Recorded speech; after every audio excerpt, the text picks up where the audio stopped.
உலகம் முழுக்க பரவி இருக்கும் ரெட்ரோ ஆன்மீகம் நேயர்கள் அனைவருக்கும் இனிய நல்வாழ்த்துக்கள். எல்லோரும் நன்றாக இருப்பீர்கள். இப்பொழுது 2025 ஆவணி மாதம் மேஷம் முதல் மீனம் வரையிலான இந்த 12 ராசிக்காரர்களுக்கு என்ன பலனை செய்ய போகுது, எப்படிப்பட்ட ஒரு நன்மைகள், ஒரு சாதகமற்ற தன்மைகள் ஏதாவது வந்துருமா அப்படிங்கிறத முதல்ல கவனிக்கிறதுக்கு முன்னாடி இந்த ஆவணி மாதத்தில் என்ன மாதிரியான கிரக நிலைமைகள் இருக்கின்றன, முக்கியமாக சொல்லப்போனால் இந்த மாதம் முழுவதும் ஆட்சி என்கின்ற தன்னுடைய சிம்ம வீடான சொந்த வீட்டில் சூரியன் இருக்கக்கூடிய ஒரு அதி அற்புதமான நிலைமைகள் இருக்குது.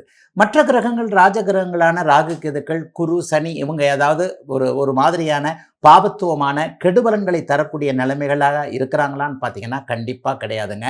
மிதுனத்தில் இருக்கக்கூடிய குரு நல்ல அமைப்பிலேயே இருக்கிறார். அதை போலவே மீனத்தில் குருவின் வீட்டில் இருக்கக்கூடிய சனி மற்றும் 12 அதாவது இது காலபுருஷனுடைய ஒரு 11வது வீடு என்று சொல்லப்படக்கூடிய கும்பத்தில் இருக்கக்கூடிய ராகு, இது போன்ற அமைப்புகள் நல்ல விதமாகவே இருப்பதால் பெரும்பாலும் 12 ராசிக்காரர்களுக்கும் பெரிய கஷ்ட நஷ்டங்கள் இந்த இடத்துல கண்டிப்பாக இருக்காதுங்க.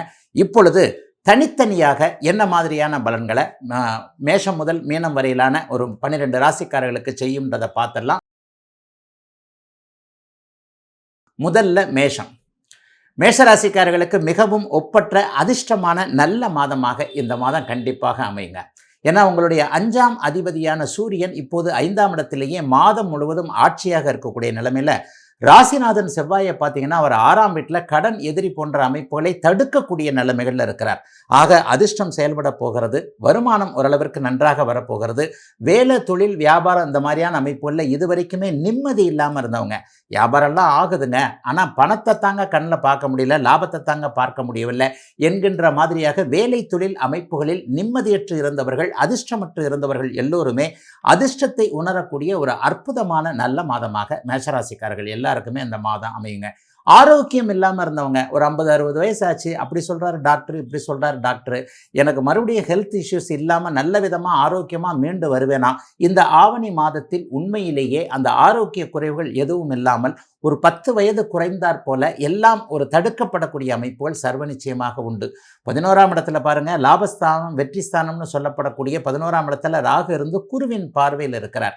எப்பொழுது 6-11ஆம் இடங்கள் பாபத்துவமாகி, அதாவது பாபர்கள் அந்த இடத்துல உட்கார்ந்துருக்கோ அப்போது அந்த மனிதனுக்கு கண்டிப்பாக கடன் நோய் எதிர்ப்புகள் போன்றவைகள் எல்லாம் விலக வேண்டும் என்கின்ற விதியின் அடிப்படையில் மிகப்பெரிய நல்ல மாற்றங்களை கொடுக்கக்கூடிய அமைப்பில் தாங்க மேஷராசிக்காரர்கள் எல்லோருக்குமே இந்த கிரக அமைப்புகள் இருக்கின்றன. 5ஆம் இடத்துல இன்றைக்கு சூரியன் இருக்கிறனால ரொம்ப நாள் கழித்து புத்திர பாக்கியம் கிடைக்கக்கூடியவர்கள். ஒரு இடத்துல பார்த்தீங்கன்னா பொம்பளை பிள்ளையாகவே இருக்குதுங்க, குழந்தை பொம்பளை பிள்ளையாக ஆயிடுச்சு, ஆண் வாரிசு வேணும். இந்த மாதமே அந்த புனிதமான கருவுறுதல் நடக்கக்கூடிய அமைப்புகள் உண்டு. 5 வருஷம் ஆனாலும் இன்னும் குழந்தை பாக்கியம் இல்லை, கல்யாணம் ஆகி எல்லாரும் கேட்க ஆரம்பிச்சிட்டாங்க, என்னன்னு தெரியலையே என்கின்ற மாதிரியாக புத்திர பாக்கியத்திற்காக இயங்குபவர்களுக்கு நல்ல மருத்துவம் நல்ல மருந்துகள் கிடைக்கக்கூடிய தன்மை என ஆவணி மாதம் எல்லா நிலைமைகளையும் வயதிற்கு ஏற்றாற் போல மிகப்பெரிய சாதகத்தை செய்யக்கூடிய அமைப்பு தாங்க இருக்கு. ஏதாவது ஒன்று நல்லாவே இருக்குன்னு சொல்றீங்களே, ஏதாவது நெகட்டிவானது ஏதாவது நடந்துருமாங்க ஐயா அப்படின்னு கேட்டிங்கன்னா, 6ஆம் அதிபதியான புதன் இப்போது 4-5ஆம் இடங்கள்ல இருக்கிறார்.